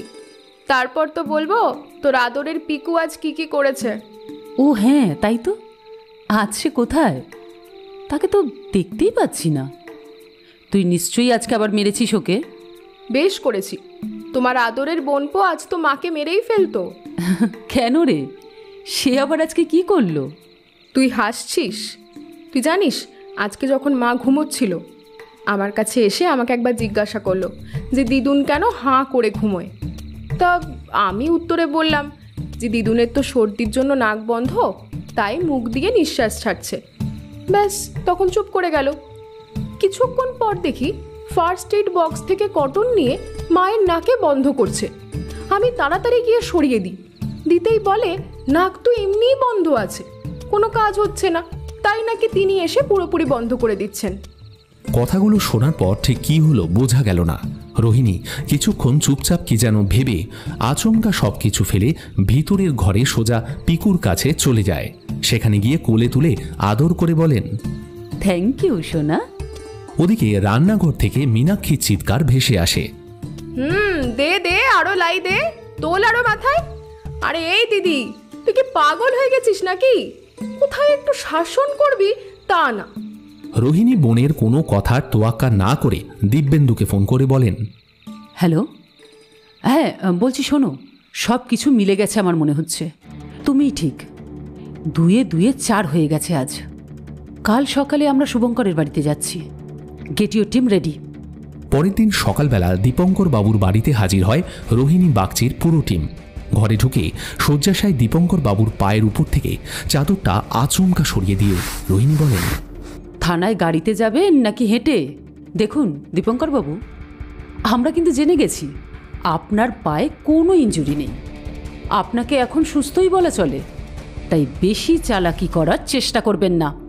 আমার কাছে সমস্ত প্রমাণ আছে কিন্তু। দীপঙ্কর বাবু চুপ করে বসে রইলেন। তার মৌনতাই তার সব প্রশ্নের উত্তর দিয়ে দেয়। ওদিকে দরজার কাছে সুমি ভ্যাবাচাকা মুখে দাঁড়িয়ে নিঃশব্দে কাঁদতে থাকে। রিমান্ড রুমে ইন্সপেক্টর রোহিণী বাগচির এক কঠোর জিজ্ঞাসাবাদের মধ্যে পড়েন দীপঙ্কর ঘোষ। শুনুন, আপনি অনেক সিনিয়র শিক্ষিত মানুষ, তাই আশা করি আমাকে কোনো কঠিন পন্থা নিতে বাধ্য করবেন না। আপনি বলুন, কি জানতে চান? জানি তো সব কিছুই, আমি শুধু আপনার মুখ থেকে শুনতে চাই। দীপঙ্কর বাবুর চোয়াল শক্ত করে অথচ চোখে জল নিয়ে বললেন, আমি আমার ছেলের মৃত্যুর বদলা নিয়েছি, ব্যাস। আর এতে আমি এতটুকুও অনুতপ্ত নই। এর বেশি আমি আর কিছু বলতে চাই না। আপনার মেয়েকে দিয়েও মিথ্যে বলালেন? ও তো কিছুই জানতো না। ওকে আমি যতটুকু করতে বলেছিলাম ও সেইটুকুই করেছে। আমার ধারণা ও এখনো কিছু জানে না। দীপঙ্কর বাবুর স্বীকারোক্তি দিলেন যে তিনি লিসা রায়কে হত্যা করেছেন, কিন্তু অনেক চেষ্টাতেও এর থেকে বেশি কিছু জানা গেল না। রিমান্ড রুম থেকে বেরিয়ে মিস বাগচি একটা দীর্ঘশ্বাস ফেলে সিগারেট ধরাতে যাবেন, ঠিক সেই সময় পিছন থেকে দিব্যেন্দু এসে বলল, ম্যাডাম এখনও কিসের টেনশন? অপরাধী তো অপরাধের স্বীকার করেই নিয়েছে। শোনো, দীপঙ্কর বাবুর বাড়ির তল্লাশি নিতে হবে। লিসা এবং শুভঙ্করের মোবাইলটা নিশ্চয়ই ওখানে পাওয়া যেতে পারে। ও হ্যাঁ, ওনার মোবাইলের কল রেকর্ডটা বার করতে হবে। হ্যাঁ ম্যাডাম, আমিও এইটাই বলছিলাম, কারণ কেসটা তো সাজাতে হবে। রোহিণী আর কথা না বাড়িয়ে নিজের ভাবনার মধ্যে ডুবে গেলেন। পরের দিন সকালে ইন্সপেক্টর রোহিণী বাগচি আর অফিসার দিব্যেন্দু হাজির হলেন সুনন্দা রায়ের বাড়ি। খবর পেয়ে সুনন্দা দেবী এসে বেশ শান্ত গলাতেই বললেন, আসুন মিস বাগচি। আপনি নিশ্চয়ই জানেন যে আপনার মেয়ের খুনি ধরা পড়েছে। সত্যি? খুঁজে পেয়েছেন আপনারা? ইয়েস, আমরা কাল শুভঙ্করের বাড়ি তল্লাশি নিয়ে ওর মোবাইলটা উদ্ধার করেছি, যেটা থেকে দীপঙ্কর বাবু বেশ কয়েকবার লিসাকে ফোন করেছিলেন। কিন্তু লিসার মোবাইল আমরা এখনও পাইনি। এবার বলুন তো, দীপঙ্কর বাবুকে কে হেল্প করতে পারে? Any idea? এই প্রশ্নটা আপনারা আমাকে কেন করছেন? আমার তো মনে হয় এটা খুঁজে বের করাটা আপনাদের কাজ। আমাদের কাজ সম্পর্কে আমরা যথেষ্ট ওয়াকিবহাল ম্যাডাম। বাই দ্য ওয়ে, আমরা কি বসে কথা বলতে পারি? ইয়েস, প্লিজ বসুন। ধন্যবাদ জানিয়ে রোহিণী আর দিব্যেন্দু সোফাতে বসল। ওদিকে সুনন্দা দেবী বসলেন একটা হাইনেক চেয়ারে, রোহিণী বাগচির মুখোমুখি। কোনো ভূমিকা না করেই রোহিণী সরাসরি সুনন্দা দেবীকে প্রশ্ন করলেন, মিথ্যে কথা বলে সত্যি কি পার পাওয়া যায় ম্যাডাম? মানে এসব কথার মানে কি? মানে তো বলবেন আপনি। আজকে আপনি বলবেন আর আমরা শুনব। আমাদের কাছে বেশ কিছু প্রশ্ন আছে ম্যাডাম, সেগুলোর উত্তর পাওয়াটা আমাদের খুব জরুরি। লিসা রায়ের নিখোঁজ হওয়া, সেখান থেকে লিসার খুন হওয়া, সেটা খুঁজতে আরও একটি মৃত্যুর হদিশ পাওয়া, এবং তার সাথে কিছু জট পাকানো ঘটনা। এই সব কিছু মিলিয়ে আমরা একটু ঘেঁটে আছি, বুঝলেন? তখন মনে হলো আপনিই পারবেন আমাদের উদ্ধার করতে।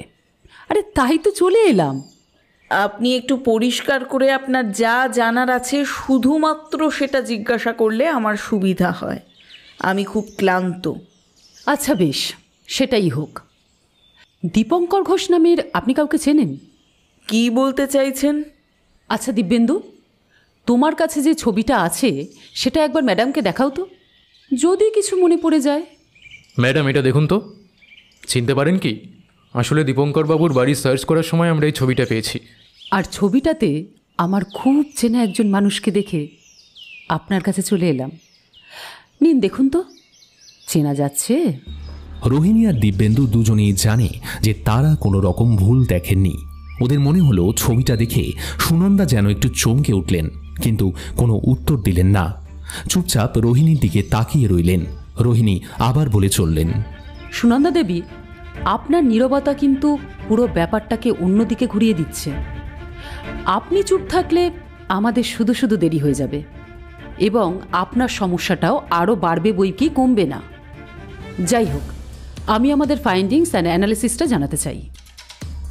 লিসার ফোন কল রেকর্ড থেকে আমরা জানতে পারি যে রিসেন্টলি দুজনের সাথে ওর আলাপচারিতা বেড়েছিল। একজনের নাম হলো রোহিত, যে বর্তমানে সিঙ্গাপুরে আছে, আর একজন হলো শুভঙ্কর, ওর বাড়ি কলকাতা থেকে একটু দূরেই। এই রোহিত আর শুভঙ্করকে লিসার ফ্রেন্ড সার্কেলের মধ্যে কিন্তু খুব একটা দেখা যেত না। এখন তারা নিজেরা আসতে চাইতো না, নাকি লিসা ওদের অ্যালাউ করতো না, সেটা আমরা জানি না। আমাদের মনে হয় দুটোই। যাই হোক, সেটা আমাদের দেখার বিষয় নয়। এরপর ন্যাচারালি এই দুজনের সাথে কথা বলাটা আমাদের কিন্তু জরুরি হয়ে পড়ে। সো প্রথমেই আমরা যাই রোহিতের ফ্যামিলির সাথে কথা বলতে। অফিসার দিব্যেন্দুবাবু ওর বাবার সাথে কথা বলেন।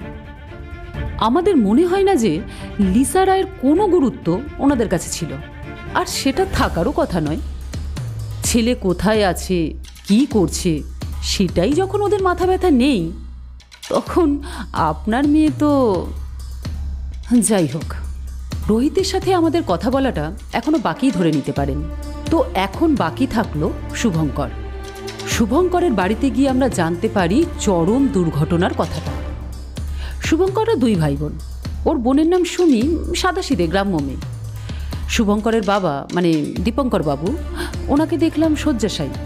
সুমি আমাদের জানায় যে কোনো একটা অ্যাক্সিডেন্টে ওর বাবার নাকি পায়ে গুরুতর আঘাত লেগেছিল এবং সেই একই দুর্ঘটনায় তার দাদাও মারা যায়। আমরা হিসেব করে দেখলাম সময়টা লিসার মৃত্যুর বেশ কয়েক মাস আগের। ট্রিটমেন্টের পর মেয়ে তার কাছে এসে মাঝে মধ্যে থেকে যেত। প্রথম দিন ভদ্রলোকের সাথে কথা বলে কিন্তু আমার মনেই হয়নি যে উনি কোনো রকম গভীর চক্রান্ত করতে পারেন। কিন্তু একজন বাবা তার সন্তানের মৃত্যুর প্রতিশোধ নিতে যে কত দূর অবধি যেতে পারে সেটা হয়তো আমার আপনার ধারণারও বাইরে। পায়ের ইনজুরি সেরে যাওয়ার পরে দীপঙ্কর বাবু এবার প্ল্যান বানাতে শুরু করেন। কোনোভাবে তিনি ক্লোরোফর্ম জোগাড় করেন। আমার বিশ্বাস লিসার মৃত্যুর দিন তিনি ওই নাইট ক্লাবের আশেপাশেই ছিলেন এবং আপনার মেয়েকে ফলো করছিলেন। এরপর গভীর রাতে মাঝ রাস্তায় লিসা তার গাড়ি থেকে নামার কিছু পরেই তাকে আক্রমণ করেন দীপঙ্কর ঘোষ। খুব একটা খাটুনি হওয়ার কথা ছিল না। নেশার ঘোরে লিসা খুব একটা বাধাও দিতে পারেনি। আমার অ্যানালাইসিস বলছে প্রথমে লিসাকে ক্লোরোফর্ম দিয়ে অজ্ঞান করা হয় অ্যান্ড দেন তার নাকে কটন গুজে মুখটা বেঁধে দেওয়া হলো। শরীরে কোনো বড় আঘাতের চিহ্ন থাকলো না, কোনো বলপ্রয়োগ করতে হলো না।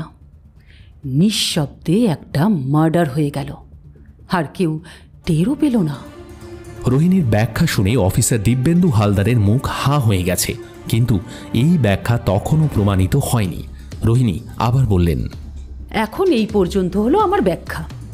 পোস্টমর্টমে শরীরে আঘাতের চিহ্ন না থাকা, শরীরে বেশি মাত্রায় ক্লোরোফর্ম প্রয়োগের প্রমাণ পাওয়া এবং মজার ব্যাপার হলো তার নাকের মধ্যে রোয়া জাতীয় কিছু একটা জিনিস পাওয়া। এই 3টে জিনিসকে সামনে রেখে আর বাকিদের সঙ্গে কথা বলে আমি মোটামুটি এই ধারণাটা করতে পেরেছি। এরপর যেটা দরকার সেটা হলো আমার ব্যাখ্যার সপক্ষে যথেষ্ট প্রমাণ জোগাড় করা। তাই আবার আমরা গেলাম দীপঙ্কর বাবুর সঙ্গে দেখা করতে। কিছু জিনিসে খটকা আমার থেকেই গেছিল। সেখানে গিয়ে সার্চ করার সময় একটি ছোট আলমারিতে রাখা একটি ডায়েরি থেকে এই ছবিটা পাওয়া যায়। এই গ্রুপ ফটোতে যে আপনি আর দীপঙ্কর বাবু পাশাপাশি দাঁড়িয়ে আছেন সেটা নিশ্চয়ই বুঝতে অসুবিধা হওয়ার কথা নয়। আপনার কলেজ লাইফের ফটো এটা, রাইট? সুনন্দা দেবী নিঃশব্দে মাথা নাড়লেন। রোহিণী বললেন, তার মানে আপনি আমাদের মিথ্যে বলছিলেন যে আপনি শুভঙ্করের সম্পর্কে তেমন কিছু জানেনই না। আপনি ছেলেটি সম্পর্কে ওয়াকিবহাল এবং তার সম্পর্কে অনেক খবর আপনি চাইলেই জানতে পারতেন, ইনফ্যাক্ট হয়তো জানেনও। এখন আমাদের প্রশ্ন হলো, একা দীপঙ্কর বাবুর পক্ষে প্ল্যানটা করা সম্ভব, কিন্তু এই প্ল্যানটা এক্সিকিউট করা একটু সমস্যার। কারণ প্রথমত ওনার পায়ে ইনজুরি সেরে গেলেও পুরোপুরি সুস্থ হওয়াটা সম্ভব ছিল না, সেটা আমরা ওনার ডক্টরের সঙ্গে কথা বলেই জানতে পেরেছি। আর মোস্ট ইম্পর্টেন্টলি, হঠাৎ করে কাউকে খুন করার কথা ভাবা আর কাউকে খুন করা, এ দুটো জিনিসের মধ্যে বিস্তর ফারাক থাকে। বিষয়টা অতটাও সহজ নয়। কেউ তো ওনার সাথে ছিল যে পুরো ব্যাপারটায় জড়িত। এখন দেখুন ম্যাডাম, আপনি অলরেডি আমাদের দুটো মিথ্যে কথা বলে ফেলেছেন। 1, দীপঙ্কর ঘোষকে আপনি চেনেন না, আর 2, লিসা মারা যাওয়ার পর আপনি যে দীপঙ্কর বাবুকে একবার কল করেছিলেন সেই কথাটাও চেপে গেছেন। এবার আপনিই আমাদের জানাবেন সত্যি ঘটনাটা কি।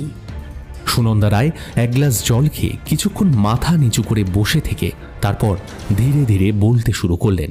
প্রথমে জানতে চাইলেন, দীপঙ্কর এখন কোথায়? উনি এখন আমাদের হেফাজতে।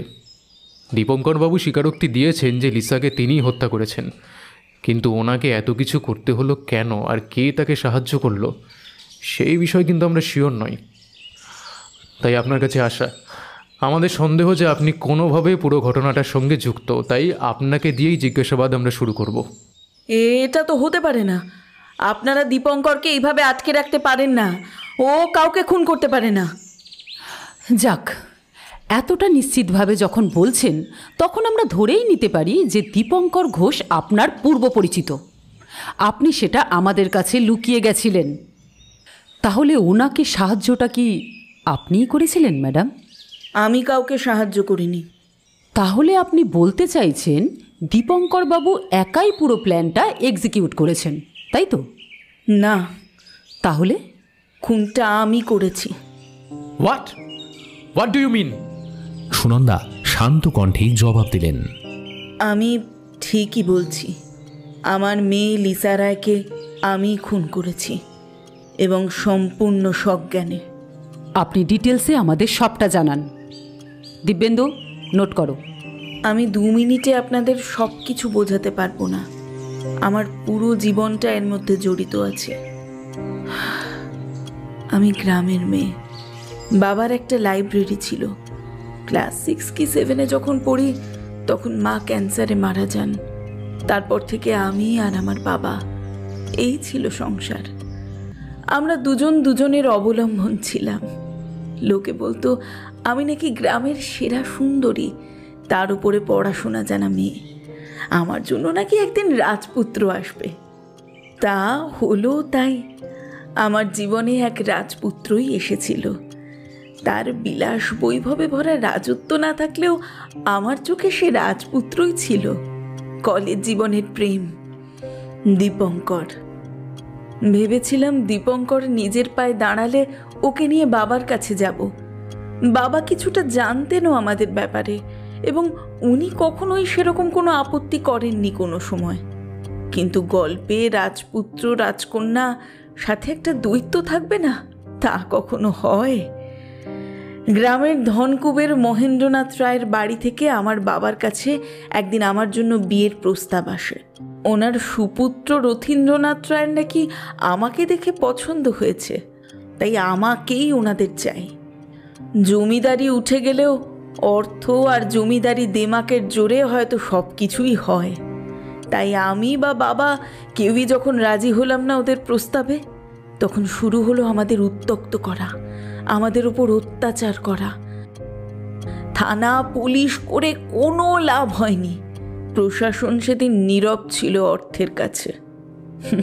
তা না হলে দিনের পর দিন খুনের হুমকি পেতে থাকা দীপঙ্করের অভিযোগে পুলিশ সেদিন সাড়া দিল না কেন?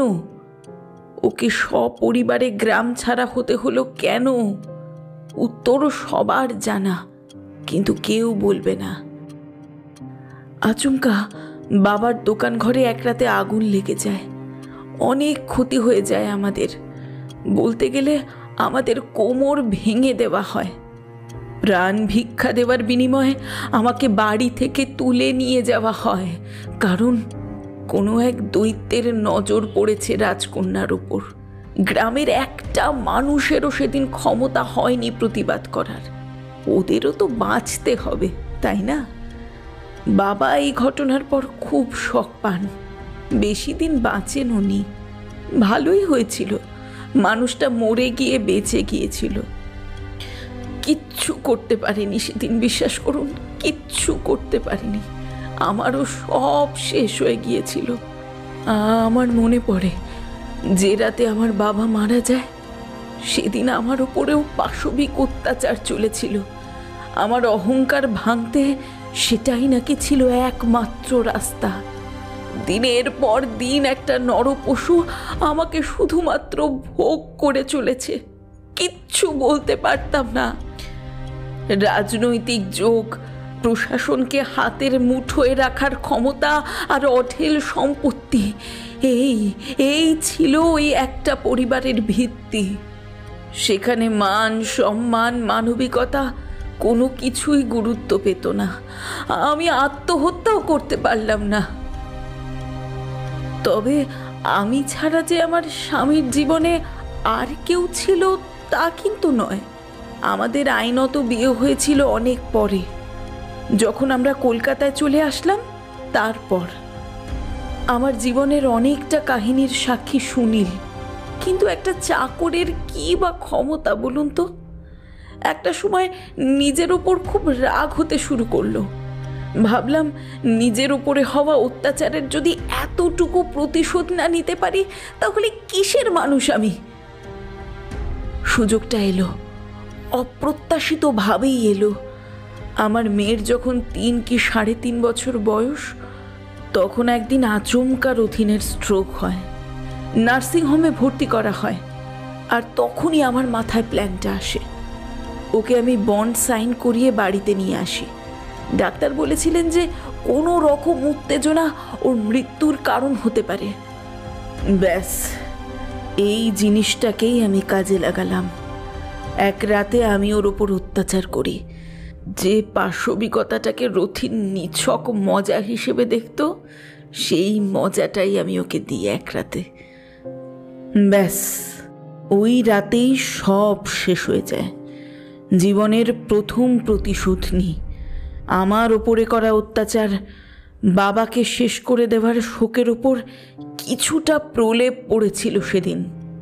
এরপর কিন্তু আমি সত্যি মেয়েটাকে নিয়ে বাঁচতে চেয়েছিলাম, ওকে আমার মতো বানাতে চেয়েছিলাম। কিন্তু জানি না কেন ওর ভিতরে ওর বাবার চেহারাটাই ফুটে উঠতে লাগলো ধীরে ধীরে। আসলে এটাই হয়তো জিন, যা পাল্টানো অসম্ভব। একটা একটা করে ঘটনায় আমার সাথে লিসার দূরত্ব তৈরি হতে লাগলো। আমি তো আগেই বলেছি আপনাদের সে কথা। শুভঙ্করকে দেখে আমার প্রথম দিনই বেশ ভালো লাগে। আমি ফেভার করতাম ছেলেটাকে, চাইতাম লিসার জীবনটা ওর সাথে বাঁধা পড়ুক। অবশ্য এটাও জানতাম যে এটা কখনোই হওয়ার নয়। শুভঙ্করের ওপরে লিসার দুর্ব্যবহার, অত্যাচার ক্রমাগত বাড়তে লাগে। ছেলেটার মৃত্যুর জন্য আমি নিজেকেই দায়ী করি। এতটা বলে সুনন্দা দেবী আবার জল খেতে চাইলেন। রোহিণী শুধু জানতে চাইলেন, নিজেকে কেন দায়ী করেন? একদিন অনেক রাতে কোনো একটা কারণে মেয়ের ঘরের পাশ দিয়ে যাওয়ার সময় শুনতে পাই সে রোহিত বলে কাউকে ফোন করে শুভঙ্করের নামে অশ্রাব্য গালিগালাজ দিয়ে চলেছে। শুধু তাই নয়, মেরে ফেলা, সরিয়ে ফেলা জাতীয় কিছু কথাও আমার কানে আসে।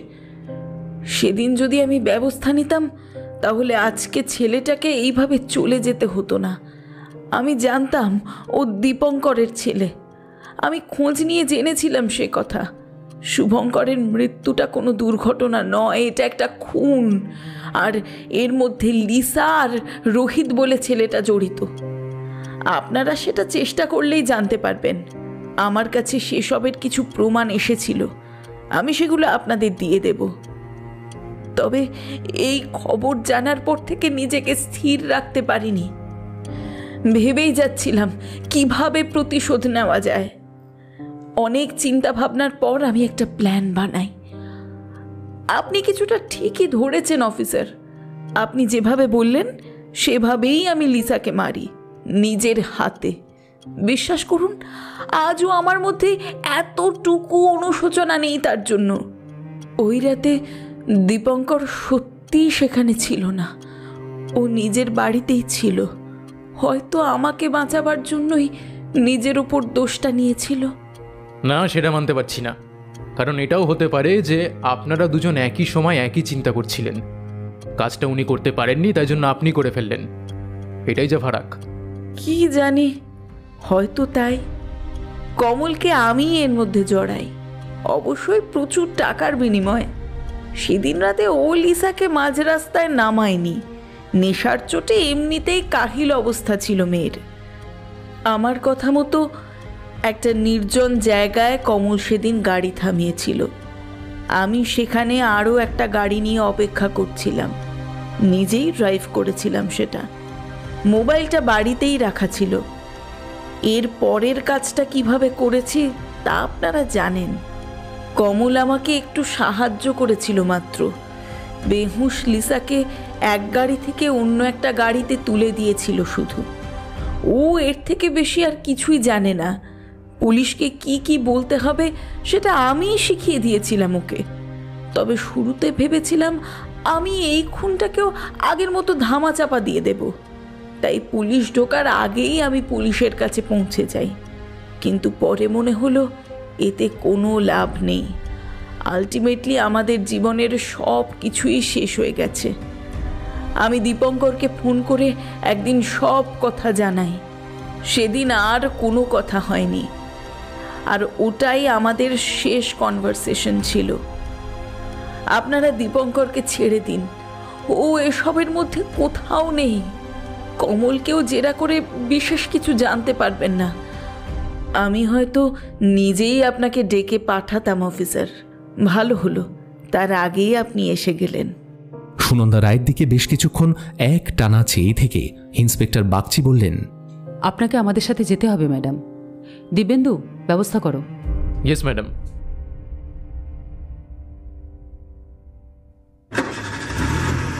সুনন্দা দেবীকে যখন পুলিশ ভ্যানে তোলা হলো তখন আস্থার চারপাশে মাঝারি মাপের একটা জটলা তৈরি হয়ে গেছে।